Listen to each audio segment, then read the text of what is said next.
G'day YouTubers, I got out for another overnighter a week or so ago, and this was an overnighter with a bit of a difference. Usually my overnighters are all about fishing. I want to get out there and spend as much time as I can fishing.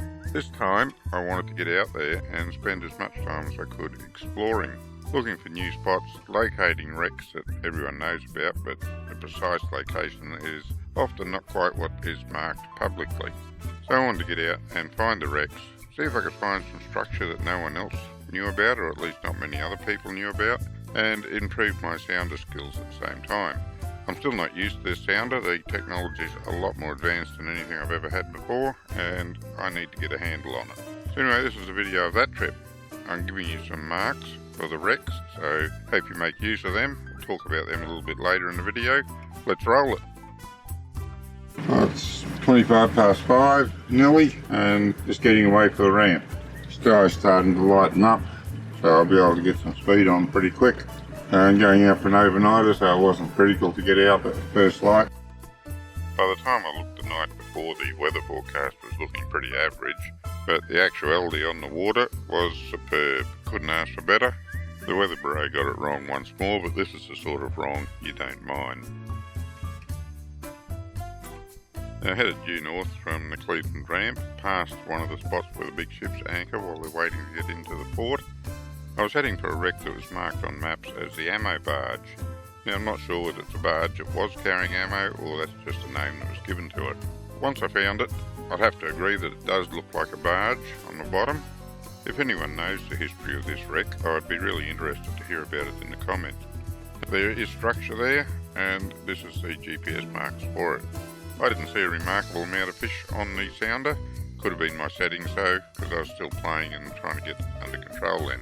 Did get a good picture of the wreck, so I think if there had been fish there, I would have seen it. Yeah, this is what happens when you fish just outside the shipping channel. I reckon I'm going to get a rock here. He looks further away in the video, but he is quite close. I'm just off the shipping channel, probably 5 or 6 bait lengths. After the ammo barge, I prospected around a few other areas in the general vicinity on my way to what is marked as a Captain Nelson or Captain Nielsen, depending on where you get your marks from. There's several marks for this. I've seen about 6 distinct marks separated by several hundred yards, all purportedly for the same vessel. So my task was to locate the actual wreck precisely, which turned out to be none of the marks that I had found publicly, but it was close to them, and it did have a good show of fish. I let the boat drift while I got my rods down and got the bait ready, because I was going to have a bit of a fish here. Got my drift line, and then I was motoring back up to get ahead of my drift line so I could drift back over the spot where the fish were, and someone raced in and anchored right over the spot. They must have known I was setting up for a drift, otherwise there was no reason to race in at full speed to get to the spot before I was over it. Most annoying when people do that, but it's a big ocean, so I chuffed off to find somewhere else to fish he could have it. Yeah, I found a few other marks in the vicinity, but not much in the way of fish, although I did manage to pull this fella off one of them. Well, that's my first catch, a moray. Not what I wanted to catch. See what we're going to do with you, hey? Look at the teeth in there. Once I get hold of a finger, it's not coming out. Huh, you got someone else's hook in your side too. I think if I get a pair of pliers, I can probably get that out. I'll tell you what, if this doesn't come out, you're getting your head cut off and be bait. Alright, you're lucky fella. After that I headed over towards Curtin, and I passed close to one of the channel beacons on the way there. Never passed close to a channel beacon without going over it still closer and checking it out for bait and fish. You probably won't see it unless you're looking at this on a computer because the phone screens will be too small, I think, but there was a little bit of bait over to the right of the channel beacon. I went to within about 30-35 feet of the channel beacon. Just to the right of the boat, probably about another 20 feet out, you can see a little bit of bait, but I didn't see any big fish. Then once I was at Curtin, I started scanning around for some wrecks. The idea was to find as many wrecks as I could and do a little bit of fishing later in the day. Spent quite a while going backwards and forwards looking around for the wrecks. Did stop occasionally. Every time I saw a few fish on the bottom, I stopped and dropped the line in just to see if I could find out what they were and get an idea how they looked on the sounder.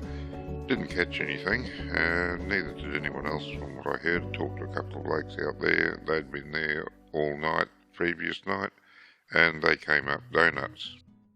Yeah, I marked 9 wrecks here, and I've put the GPS coordinates up for you. I think there's more than 9, that's all I found.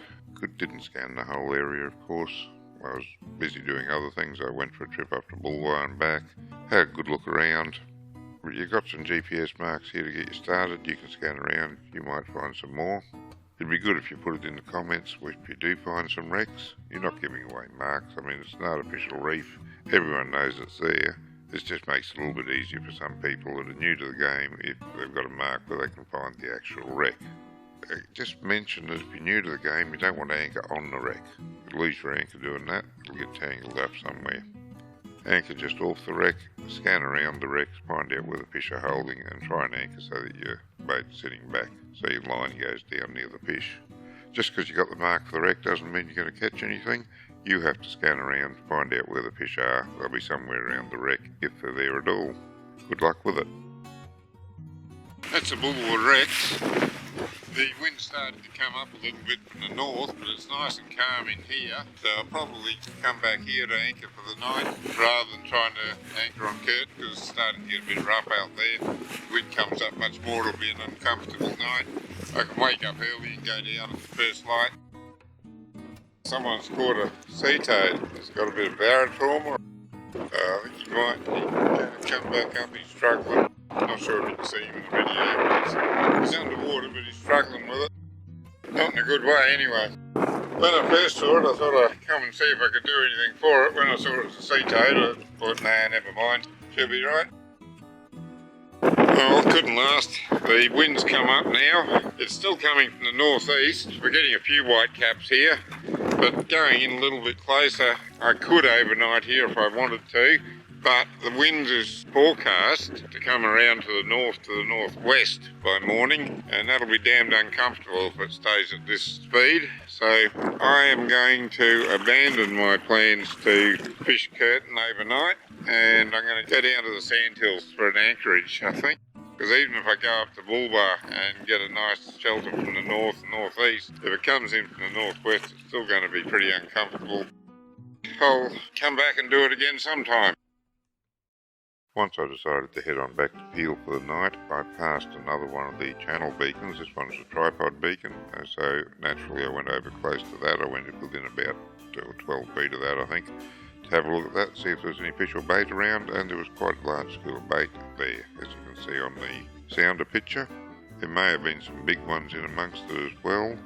It was getting late, I didn't want to stop and fish it because I wanted to get anchored up before dark, but it was interesting to see that they were holding there. I got back to Peel and was anchored up in time to see the sunset, but it wasn't as spectacular as it often is on the water, which was a bit of a pity, but didn't matter because I was fairly tired and I went to bed not long after sunset, which let me get up bright and early the next morning to head off fishing. Well, I just had something have a go at the paternoster rig, and he bit right through the line. He's taken the hook. Huh. When I got up the next morning, there was no wind at all, which was a little bit annoying because I could have been up at Curtin. Nevertheless, the forecast said the wind was going to come up, so I headed off to the West Peel Reef. Figured I'd be in nice and close when the wind came up, wouldn't be far to go home. There was no trouble finding plenty of bait fish on the reef, but I did have to hunt around for a good while before I found anything much bigger.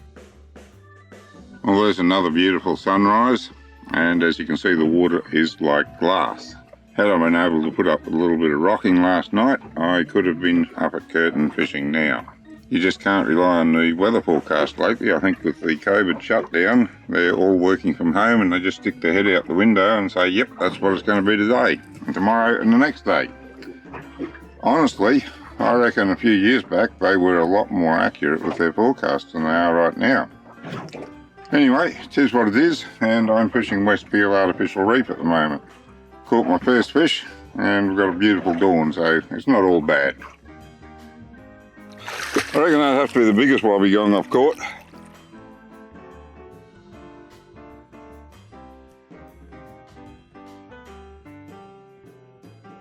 He put up a bit of a fight, a bit more than any usual wobbly gong. Even thought I had a little bit of head shake with him, but okay, well, oh, he just vomited up the bait. More than just one bait too. He's had a couple of them. Anyway, he's too big to want to use for crab bait, so I'm going to cut him free if I can. The GoPro's not working, so I'll have to figure out what's wrong with that, and I'll just put this down while I cut him free. Well, he got himself off more or less. His teeth must have just cut through the line as I tried to lift him up a bit, cut the line with the knife, so that was good, saved me the trouble. But just looking at the abrasion on this leader, he wasn't far off cutting through himself anyway. If I'd had gone on a little bit longer, he probably would have got off. The bite died off on the artificial reef. I had a sound around and I couldn't find any more big fish, so I decided that I'd go and have a sound around the real reefs at Peel and just show you what rain coral looks like on the sounder. You can see it there on the side imager and on the sonar. 9 o'clock in the morning and she's still glassed out, so it doesn't look like the weather forecast is going to come good again today. There's nothing at West Peel. I caught a mackerel. I got him here on ice there, saltwater ice slurry. Caught a few small snapper. I think I got a couple of them on video, but I had to throw them all back. And been around Peel reefs. I've been around all around West Peel artificial reef, and I can't find any big fish at all on the sounder. Just a lot of bait and rubbish. So I'm having a bit of a troll back towards the ramp, just taking the long routes, hopefully through some mackerel grounds, and then I'll head in, I think. It's been a big day, or a big 2 days. I've learned a lot about my GPS and sounder, and that's going to stand me in good stead later on. I haven't brought many fish home, but I have learned a lot, which is worthwhile. And that was the main purpose of this trip, was to learn a lot about the sounder. Well, that's it for the video. Had a bit of equipment trouble this time. The GoPro didn't work a lot of the time. Had battery problems, I think it was. Every time I changed the battery it worked a little while and then the battery would go flat and that was it. Ended up missing quite a few shots. I caught a few snapper, but they're all small. I threw them back. Caught the mackerel, that didn't come out, and I caught a piece of the artificial reef. I actually pulled up one of the cubes. They're not that big, they're only probably 2 foot cube, and it was heavy, but not all that heavy. Didn't have much trouble pulling it up, and of course dropped it back down, straight down where it was. But I wished I had a video of that. Quite a lot of growth on it. It was quite interesting to see it. Never mind, I shall have to buy some better batteries. I think those cheap Chinese ones aren't much good. That's it for the trip. Hope you got something out of it. Hope you make use of the GPS points that I've given you. Hope you catch some fish. If you'd like to see more of my videos, go to my YouTube channel, hit that subscribe button and the bell notification so you're notified when I upload a new video. Until next time, good fishing.